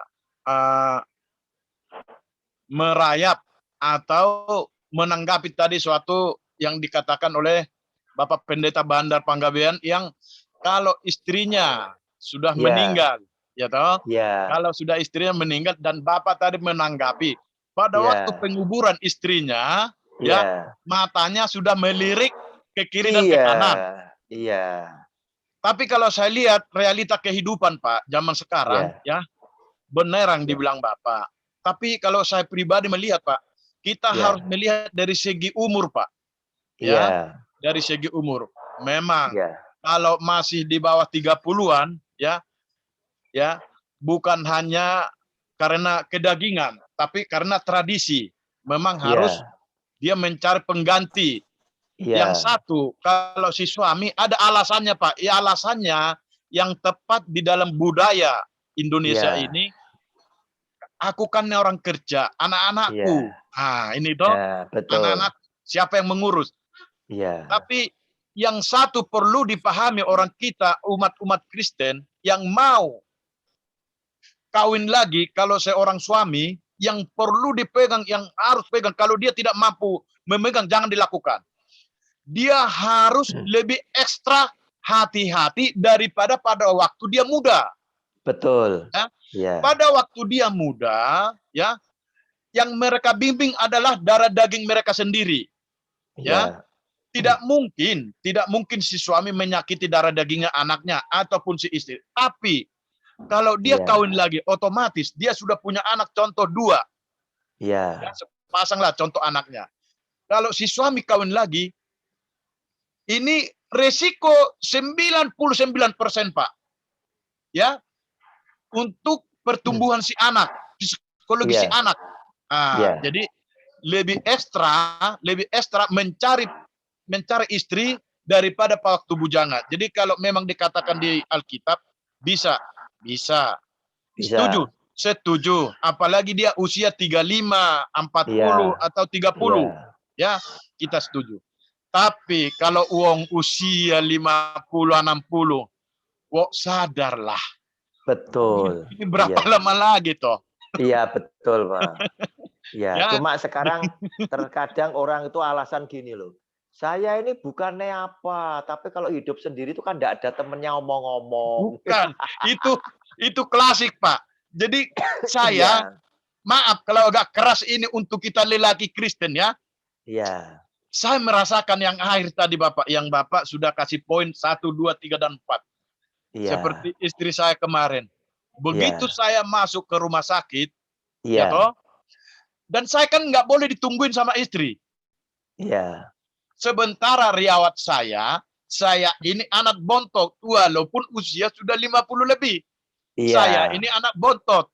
Jadi saya sudah terlalu lama dalam kehidupan saya, hampir remaja saya ini dikelonin oleh emak atau oleh ibu. Begitu saya jatuh sakit di rumah sakit, dari hari Senin sampai hari Sabtu, istri saya tidak bisa menemani saya karena dilarang oleh rumah sakit. Sementara saya masuk ke rumah sakit tidak parah-parah banget. Begitu masuk rumah sakit malah lemas, masukin infus, masukin selang, masukin segala kan. Istri saya melihat dari video call. Istri saya langsung di rumah berdoa sama Tuhan. Tuhan, aku pasrah. Kalau orang Batak kan, saya ini udah kakek ya Pak ya, sudah opung gitu ya. Tuhan, aku pasrah. Kalau sudah seperti ini, karena dilihat situasi zaman sekarang, masuk ke rumah sakit sekian persen harapan pulang toh? Karena orang masuk bukan corona, endingnya jadi Corona. Corona, iya. Corona kan. Iya. Jadi istri saya bilang, suami saya hanya penyakit lambung. Kok sekarang dibilang ada di empedu batu. Terus ada dibilang tidak bisa di USG, tidak terlihat. Iya. Terus di ronsen bagian lambung suami saya tidak terlihat. Alangkah ajaibnya suami saya, seperti apa dia? Dia bukan robot, bukan kok nggak bisa tembus. Akhirnya istri di rumah hampir semalaman berdoa untuk Tuhan. Tuhan, kalau opungnya si putri engkau panggil, karena begitu sekarang kejamnya dalam kesehatan orang, saya tidak akan lama lagi Tuhan. Nah ini, kenapa? Kami usia anak sudah menikah, tinggal satu yang bontot lelaki, dan sudah punya cucu 7, dan kami sudah rata-rata di atas 50 toh, dan istri saya mengatakan seperti ini, Tuhan, kalau kau panggil suamiku, jangan aku biarkan aku berlama-lama hidup melihat dunia seperti ini. Ya toh? Ini karena usia di atas 50. Ya, dia nangis. Begitu kami video call, saya dilihat impuls masuk kiri kanan, tambah masuk selang dari hidung, dia melihat, muka dilihat pucat, dan dia sudah tahu siapa saya. Saya orangnya, boleh dibilang, kalau panas dikit aja, harus dikeloni sama istri, supaya ada kekuatan. Iya, anak bontot ini soalnya. Jadi istri saya itu bilang, Tuhan, kalau engkau panggil suamiku, aku jangan lama-lama biarkan. Supaya aku tidak bertambah-tambah dosa. Dia nangis, dia nangis. Begitu dia berdoa, saya pulang, akhir daripada cerita kesaksian ini, Pak, saya pulang dari rumah sakit, istri saya menceritakan seperti itu. Saya nangis dan saya rangkul. Mak, emang begitulah kehidupan. Saya memang di situ hampir pasrah. Karena apa? Pada waktu dimasukin selang di malam hari. Terus dibilang, penyakit saya dan akhirnya memang pikiran saya jadi drop. Cuma saya bilang sama Tuhan, Tuhan, kalau Tuhan mengizinkan saya ini kan bekerja di ladangmu Tuhan. Saya bekerja di STT, saya ini bekerja dan saya ini melayani di STT, dan saya ini di gereja. Saya tidak ada lagi kerja yang lain. Saya full timer di STT Tuhan. STT itu generasi melahirkan gembala-gembalamu, melahirkan pendeta-pendetamu Tuhan, melahirkan biji matamu Tuhan, melahirkan kakimu dan tanganmu. Ya toh? Itu yang saya bilang sama Tuhan. Tuhan, izinkan aku menuntaskan apa yang Tuhan berikan kepada aku di STT ataupun di gereja. Kalau sakitnya ini Tuhan, dalam kedagingan saya sudah sangat luar biasa. Saya memang sudah pasrah, ambil saya Tuhan. Sudah seperti itu, karena sakitnya luar biasa Pak. Luar biasa sakitnya. Jadi itu doa saya sama Tuhan. Begitu seperti itu memang doa istri kan dari rumah seperti itu. Kalau Tuhan panggil suami saya juga jangan lama-lama Tuhan. Ini suatu kesaksian kalau orang yang sudah suami istri, tapi ada tapinya Bapak Ibu yang terkasih, beginilah kalau usia 50 ke atas. Jadi kasih sayang itu beda. Beda ya, kemesraan itu beda. Bukan cinta karena duniawi, tapi cinta karena kasih daripada Tuhan. Dia mengasihi saya, fisik suamiku ini sudah tidak kuat lagi, sudah tidak muda lagi, ya toh? Jadi dia merasa kasihan. Tapi kalau kami mungkin sama-sama usia di bawah 30, paling mungkin ya, paling mungkin ini narasi saya aja. Ya, saya hanya berserah Tuhan. Nah, bila mana saya dipanggil Tuhan, dia akan berpikir, saya akan berjuang untuk anak-anak saya. Ya toh? Saya akan berjuang untuk anak-anak saya. Jadi saya memang untuk dengan topik yang Bapak bawa, yang di akhir itulah tadi yang saya petik, memang jujur, karena kamera tidak bisa melihat wajah saya dan mata saya berkaca-kaca, memang saya nangis saya sama Tuhan. Memang saya berjanji saya sama Tuhan, Tuhan, air mata saya tidak akan menetes kalau untuk umat manusia atau dunia ini. Tapi air mata saya akan bercucur untuk Engkau ya Tuhan. Itu yang bisa saya katakan untuk Tuhan. Makanya kalau dibilang Bapak tadi tentang keharmonisan, kita harus mencari kebersamaan. Jujur Pak, karena saya sama istri tidak ada yang sama. Makanya kami dipersatukan Tuhan. Itu bagi Ya. saya, Pak. Ya, karena saya bersama istri tidak ada yang sama. Jadi di perbedaan inilah, di perbedaan sifat, ya, semuanya akhirnya saya dipertemukan oleh Tuhan, Pak. Ya. Disinilah yang mau saya jawab tadi yang diutarakan Bapak, yang keempat itu. Ya. Ternyata kasih itu kasih yang lebih mengeratkan kita, suami Mengeratkan. istri. Begitu kita usia 50, 55, 60, sampai seterusnya, Pak. Jadi supaya anak-anak kita juga yang ada di Zoom ini, mereka bisa mengerti. Kasih itu boleh terbagi-bagi. Seperti apa? Ada yang masih muda, aku kasihan sama kamu. Itu bahasa kasihan. Aku cinta sama kamu. Itu bahasa cinta duniawi. Ya, supaya bisa memahami ya. Jadi yang nanti, yang kalian anak-anak kami, yang apa yang Bapak ceritakan ini, yang apa yang saya ceritakan ini, inilah usialah menunjukkan dan kita sudah punya cucu. Ya, jadi tambah sayang kita sama istri, si istri tambah sayang.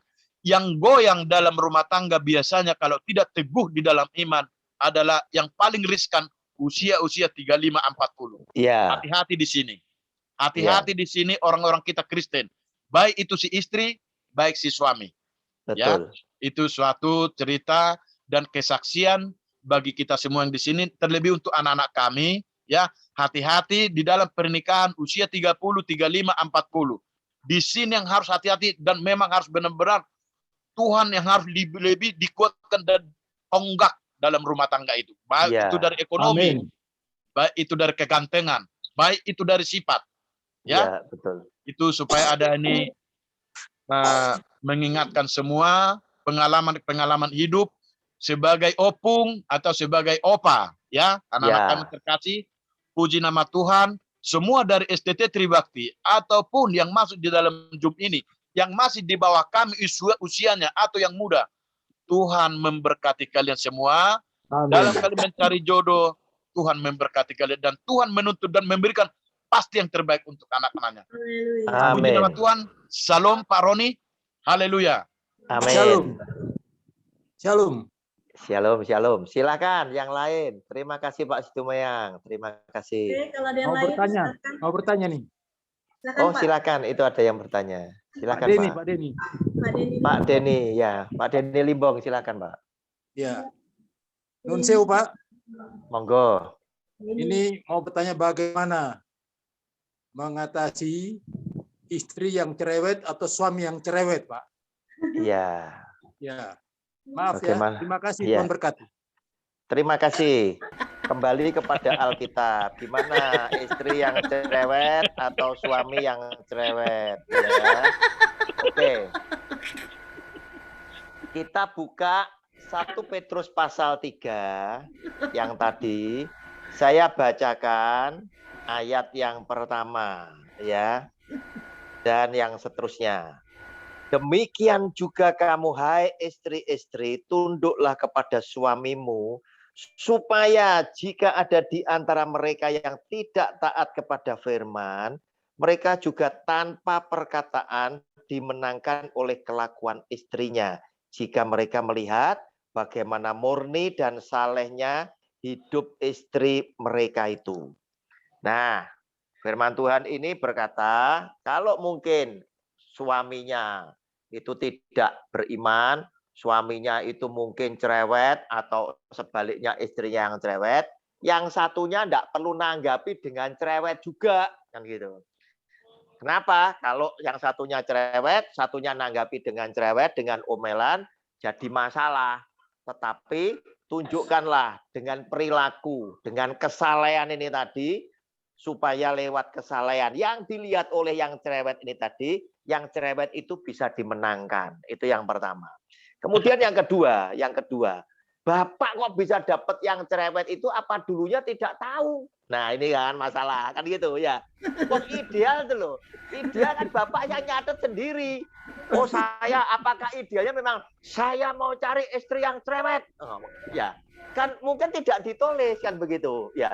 Tetapi lewat waktu pacaran Bapak tahu, wah, ini kelihatannya istriku ini ya pacarku ini punya bibit cerewet loh, kan begitu. Nah, itu yang perlu dibangun ya. Kalau kita tadi sudah temukan ideal lebih besar daripada yang harus dibangun, kita berani melangkah ke sana. Karena apa?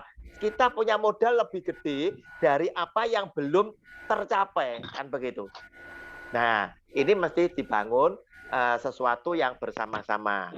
Oleh karena itu, keterbukaan, komunikasi yang begitu baik itu tetap penting. Misal, saya juga sering kalau misalkan ada sesuatu yang istri saya itu kurang membuat saya nyaman, saya akan ngomong, kamu jangan gitu. Kalau seperti itu, aku jadi ngerasa ndak enak gini. Nah, itu supaya apa? Saya pun bisa segera mendapatkan apa yang saya inginkan. Termasuk ketika saya bertindak, saya ngelihat terkadang istri saya kurang suka, saya akan tanya sama dia, oh apakah tindakanku ini tadi membuat kamu ya apa?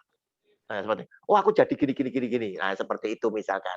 Misal terkadang ya ada seorang suami ya, yang kadang dia memberikan bantuan kepada saudaranya itu tanpa bicara sama istrinya lebih dulu. Setelah sekian lama, pada waktu suasananya enak, dia baru cerita. Nah, terkadang istri bisa tidak setuju loh.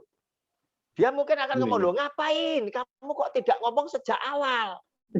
Ya, baru sekarang setelah 3 bulan kamu cerita sama aku. Nah, itu kita perlu segera mensinkronkan.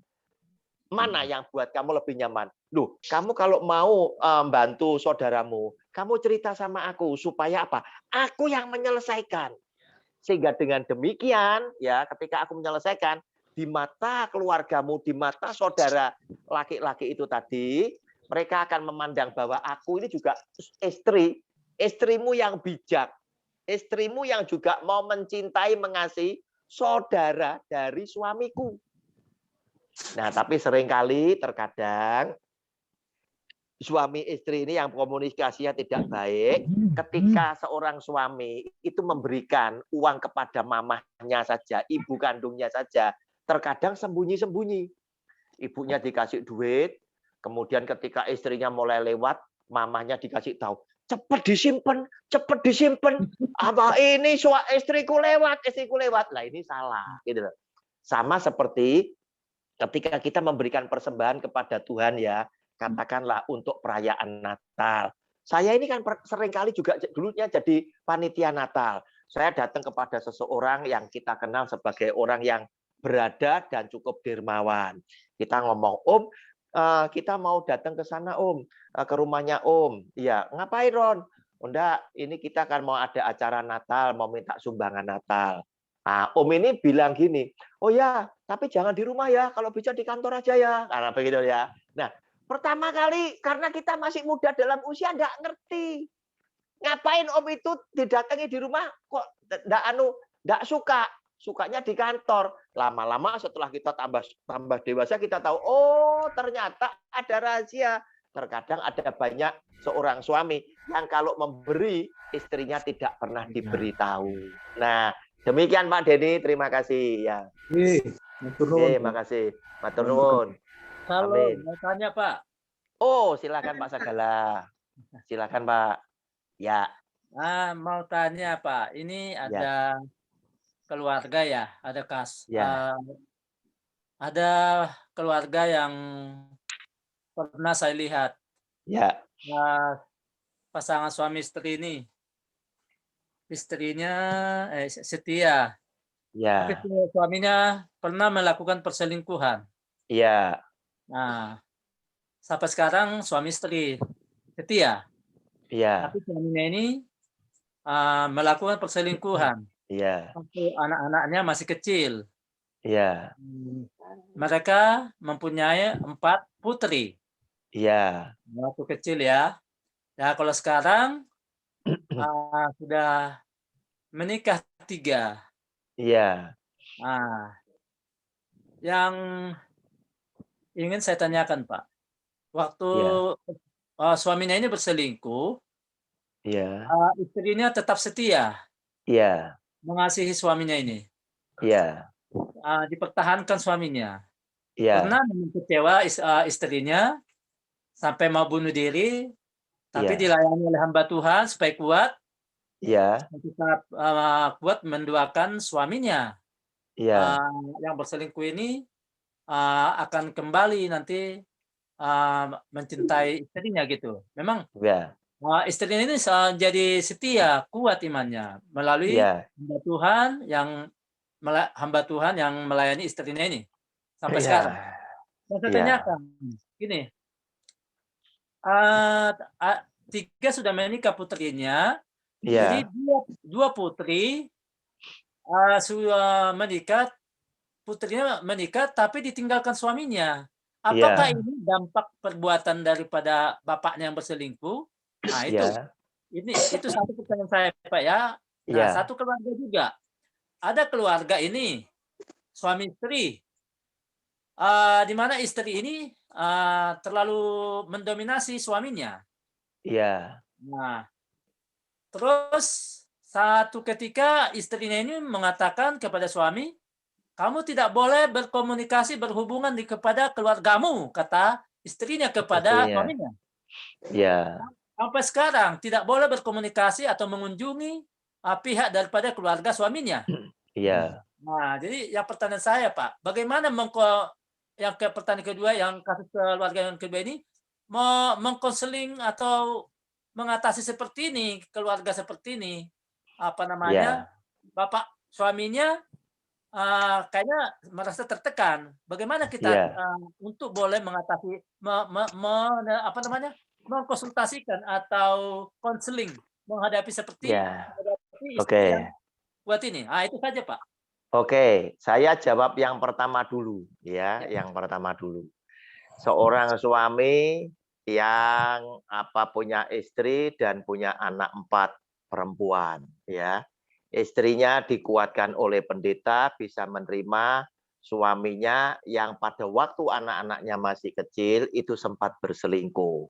Pertanyaannya, oleh karena seorang papa itu pernah berselingkuh, sekarang ada satu kenyataan, salah satu anaknya yang menikah itu juga ditinggalkan oleh suaminya.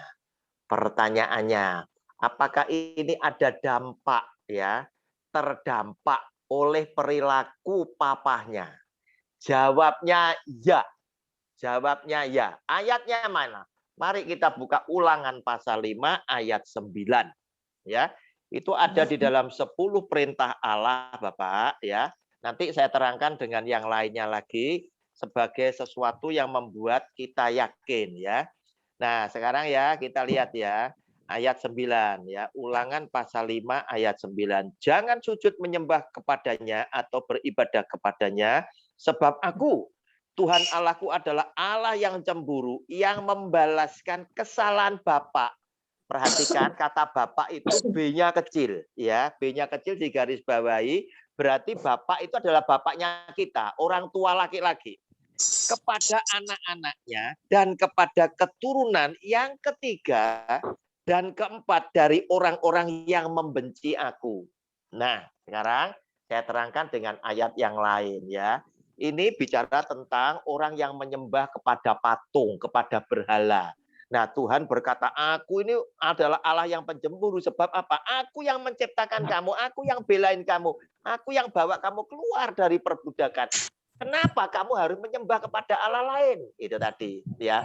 Tetapi intinya adalah orang yang berbuat salah kepada Tuhan, kepada hukum Tuhan, itu adalah orang yang membenci aku. Aku huruf besar, aku Tuhan.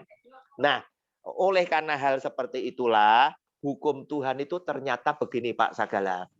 Kalau papa salah, orang tua salah, itu akan terdampak kepada keturunan ketiga bahkan keempat. Juga kalau raja, pimpinan itu salah, Daud salah, yang menderita siapa? Rakyatnya. Sampai Daud berkata, Tuhan, yang berbuat salah kan aku. Kenapa domba-domba ini yang harus mati? Tidakkah engkau bisa mengampuni domba-domba ini dan kesalahan itu engkau timpakan kepada kaum keluargaku? Tetapi hukum Tuhan tidak seperti itu. Hukum Tuhan absolut. Kita tidak bisa tawar. Kalau pimpinan salah, rakyat yang celaka. Kalau bapak salah, anak yang celaka. Sebaliknya, Kalau pimpinan benar, rakyatnya sejahtera. Kalau kemudian bapaknya benar, anak-anaknya sejahtera. Contoh. Ini bicara yang jasmani, bukan tentang keselamatan kekal ya. Yang jasmani ya, yang nampak di dalam kehidupan, yang ada di bawah kolong langit, Mas Ian ya. Contoh, ketika Tuhan menyatakan diri kepada Ishak, dia ngomong sama Ishak, Ishak, jangan takut, aku adalah Allahnya Abraham, bapakmu. Ketika dia menampakkan diri kepada Yakub, Yakub, kamu jangan takut, aku adalah Allahnya Abraham, nenekmu, dan Allahnya Ishak, bapakmu. Tetapi Tuhan menyatakan diri kepada Musa, dia berkata, aku adalah Allahnya Abraham, Ishak, dan Yakub. Artinya apa? Ya, artinya apa? Orang tua yang benar, ya, itu istimewa di hati Tuhan, memberikan berkat gara-gara Abraham, anak cucu itu diberkati. Demikian Pak yang terjadi. Jadi yang pertama, itu apakah ada itu terdampak? Jawabnya iya. Oleh karena itu lewat forum Zoom ini, siapapun engkau, laki-laki atau perempuan yang nanti akan berumah tangga atau yang sudah berumah tangga, jadilah orang tua yang baik, lurus, dan benar. Supaya apa? Kita akan memberikan dampak yang positif. Berkat yang Tuhan berikan kepada kita itu akan diterima oleh anak cucu kita oleh karena kebenaran kita. Pak Sagala, kalau nanti Bapak baca, Bapak akan menemui banyak kata-kata, semuanya ini kuberikan oleh karena aku mengingat Abraham hambaku. Itu ditulis, Pak. Ya, gara-gara Abraham, kamu tak berkati. Gara-gara apa? Karena Abraham istimewa di hatiku. Demikian juga, karena apa? Karena Sagala, Huntal Sagala, anak cucunya tak berkati. Itu tadi, Pak. Nah, itu yang pertama. Ya. Kemudian yang kedua, ada seorang istri yang suka menekan suaminya, bahkan melarang suaminya berhubungan dengan keluarganya mula-mula. Ya. Saudaranya tidak boleh dihubungi, kemudian orang tuanya tidak boleh dikunjungi. Bagaimana kita sebagai hamba Tuhan memberikan pastoral kepada dia, memberikan konseling kepada dia. Tentunya kita kalau memberikan konseling pasti kepada keduanya, ya keduanya.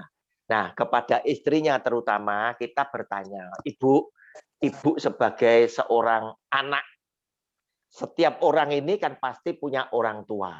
Ibu sebagai seorang anak, seorang saudara, karena apa? Setiap orang ini ternyata oleh Tuhan diberikanlah kepada setiap kita itu jabatan rangkap. Jabatan rangkap. Kita sebagai seorang anak, karena ada papa mama kita.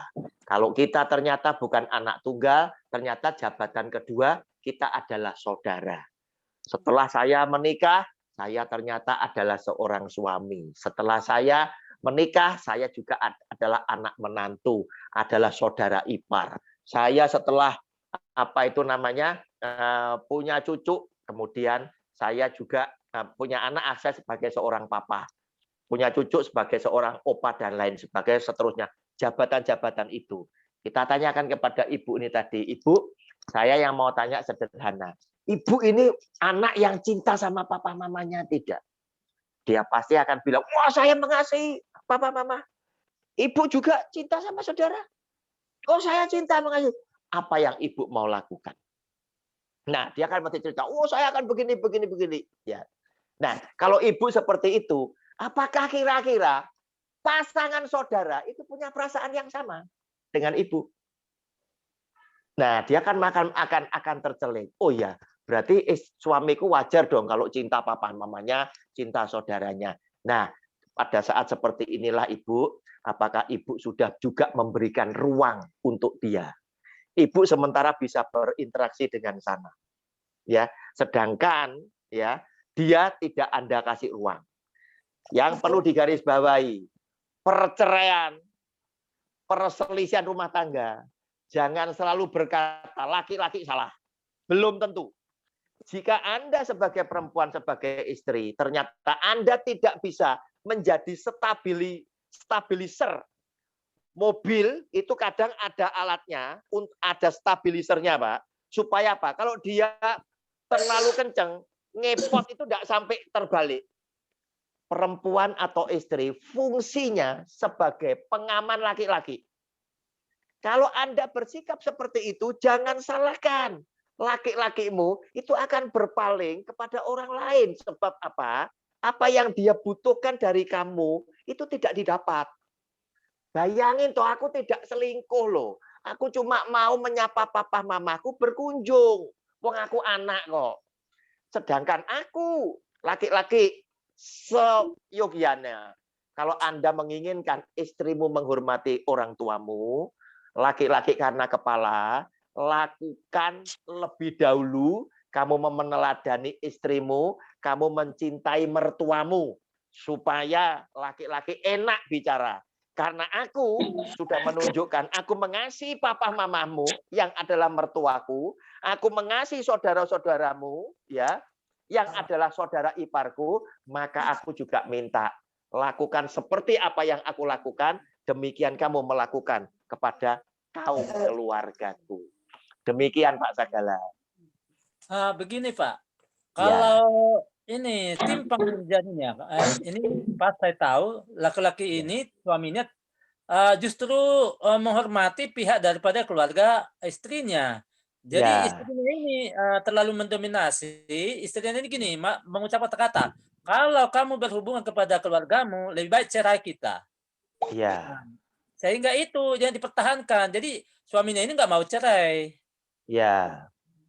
Makanya Pak, ya, makanya Pak, yang berbahaya, perceraian itu seringkali terjadi, belum tentu salahnya laki-laki. Ya. Nah, sekarang kita kalau mempastoral sama dia, kita mesti tanya sama mereka. Ya, pernikahan Kristen itu bukan pernikahan antara suami dengan istri dipertemukan, bukan itu. Ya, lewat pasangan suami istri ini tadi dipertemukanlah juga keluarga antar besan, sehingga jumlah keluarga besar kita semakin banyak dan dipenuhi dengan semarak sukacita. Nah, seringkali ya ada hal-hal tertentu seperti yang dilakukan oleh perempuan ini tadi, dia ingin mendominasi supaya apa? Perhatiannya itu lebih penuh kepada keluarganya. Tetapi ingat, perempuan yang melakukan hal seperti ini jauh dari surga, Pak. Jauh dari surga. Sebab apa? Keegoisanmu menandakan bahwa engkau gagal melakukan kasihlah sesamamu manusia seperti dirimu sendiri. Padahal hukum yang kedua itu sama dengan hukum yang pertama, ya. Matius pasal 22, ya. Nah, yaitu kalau kamu gagal mengasihi sesamamu manusia, kamu juga sekaligus gagal mengasihi kepada Tuhan Allahmu. Contoh, kenapa dengan suamimu sendiri saja kamu tidak bisa lakukan? Itu kan dia punya hak yang harusnya ketika dia melakukan kasih sayang kepada orang tuanya, ketika dia mengunjungi keluarga orang tuanya, kamu ada di sampingnya. Karena kamu bukan lagi dua, kamu satu. Apalagi suamimu sudah menunjukkan dia adalah menantu yang baik. Mengasihi mertuanya, mengasihi saudara-saudaramu. Apa yang kau berikan sebagai bukti engkau membalas kasih sayang yang ditunjukkan oleh suamimu. Nah ini Pak, berbahaya sekali buat seorang istri yang seperti ini. Jauh dari surga. Kenapa? Karena dia gagal melakukan perintah Tuhan dalam bentuk salib ini tadi. Demikian Pak Sagala.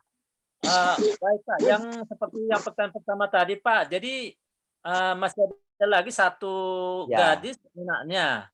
Ya. Bagaimana ini menyelamatkan yang satu ini supaya nanti jangan kena kutuk. Ya. Bagaimana? Apakah suami yang berselingkuh tadi sekarang udah opung-opung gitu? Bagaimana? Apa yang dilakukan supaya jangan sampai generasi ketiga keempat berlanjut seperti itu. Oke. Ya, oke Pak. Bapak bisa baca di Yehezkiel pasal 18 mulai ayat pertama sampai habis ya. Bagaimana kutuk itu tidak bisa sampai kena kepada generasi berikutnya dan lain sebagainya. Catatannya satu, Pak. Ya, Bapak boleh cek anak yang ditinggalkan, mungkin kerohaniannya tidak bagus. Jika kamu hidup dengan kebenaran firman Allah, kutuk itu patah sendiri, Pak. Bapak baca di Yehezkiel 18 ya. Kenapa? Karena Tuhan menjamin ya, jika engkau hidup di dalam terang, gelap tidak bisa menghampiri, Pak. Tetapi kalau anak itu tadi imannya suam-suam, bisa kutuk itu merembet terus. Tetapi jika anaknya ini hidup benar, kutuk itu tidak bisa kena sama dia. Bapak baca Yehezkiel 18 itu bicara tentang seseorang yang makan riba. Ya, bapaknya makan riba, anaknya nikmati riba, maka anaknya kena, ya. Hidupnya seperti itu. Tetapi jika anaknya benar menolak untuk itu, maka dia akan diselamatkan. Oleh karena apa? Kebenaran yang dia lakukan. Silakan dibaca. Oke Pak, makasih banyak Pak. Terima kasih Pak Sagala. Ya, terima kasih, Tuhan berkati. Siapa lagi yang ada yang mau bertanya? Masih ada lagi? Ada 6 menit. Ya. 7 menit lagi sebelum ditutup. Ya, silakan satu pertanyaan lagi masih bisa.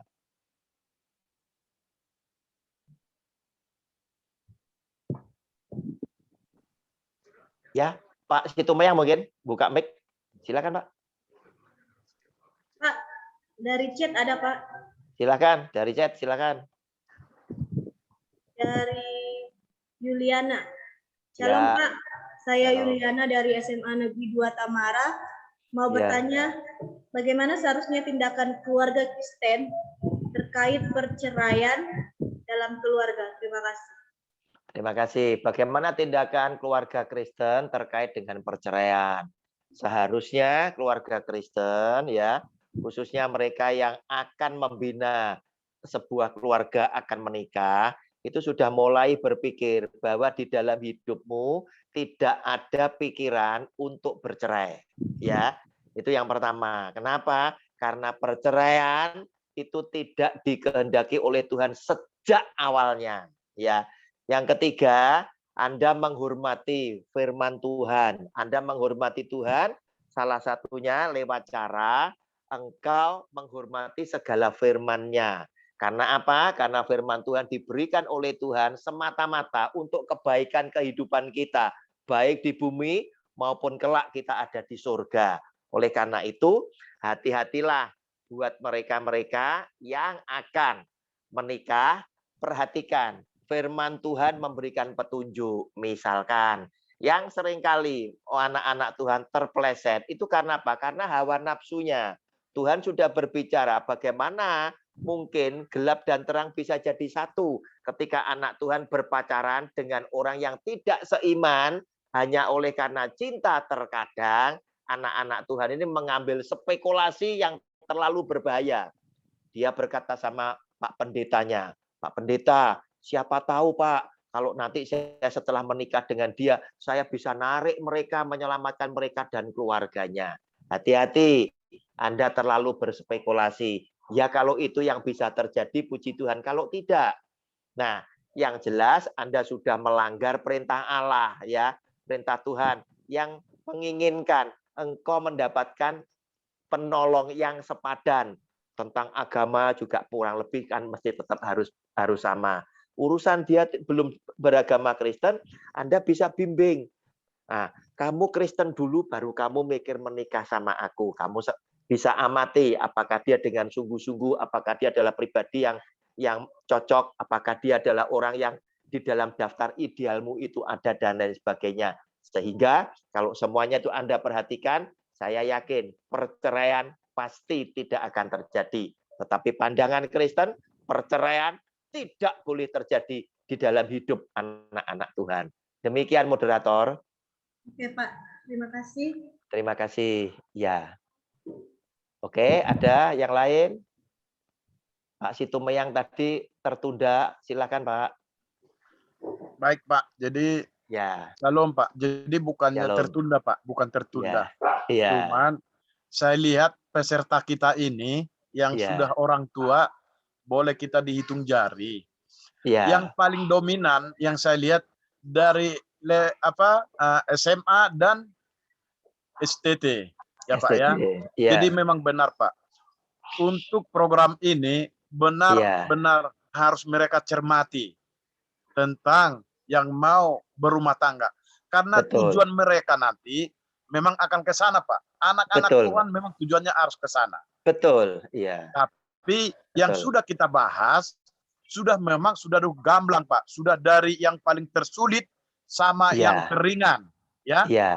Baik itu memilih, baik itu sudah berumah tangga, baik itu sudah kakek opa.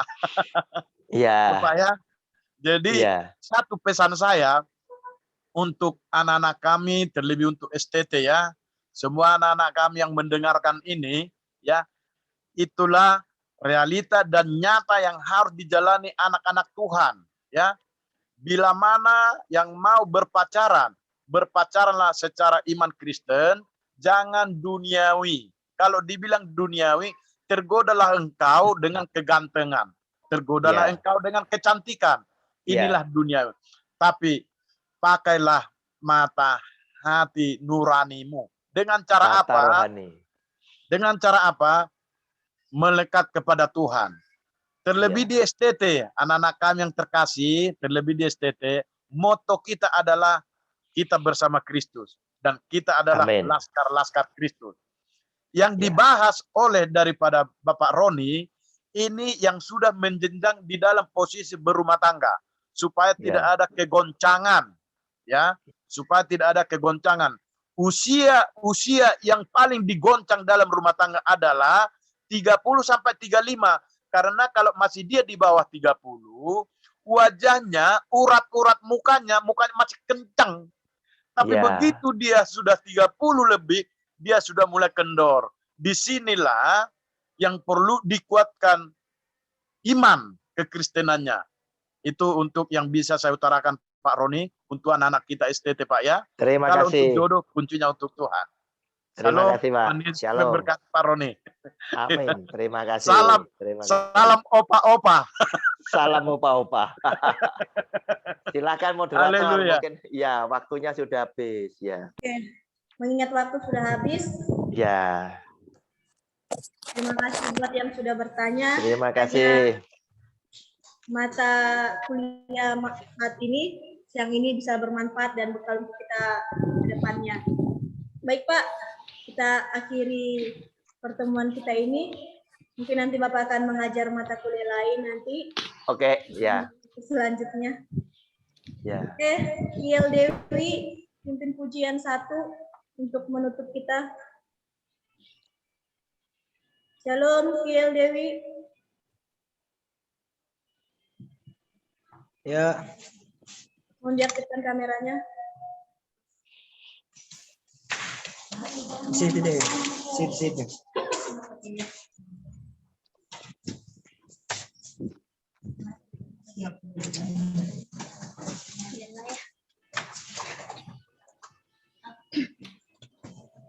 Shalom. Shalom. Sebelum kita masuk doa kita pada penutupan sore hari ini, kita angkat pujian saat kurenungkan. Nanti Pak Roni tutup kita dalam doa ya Pak. Oke. Setelah pujian ya. Ya Pak. Oke.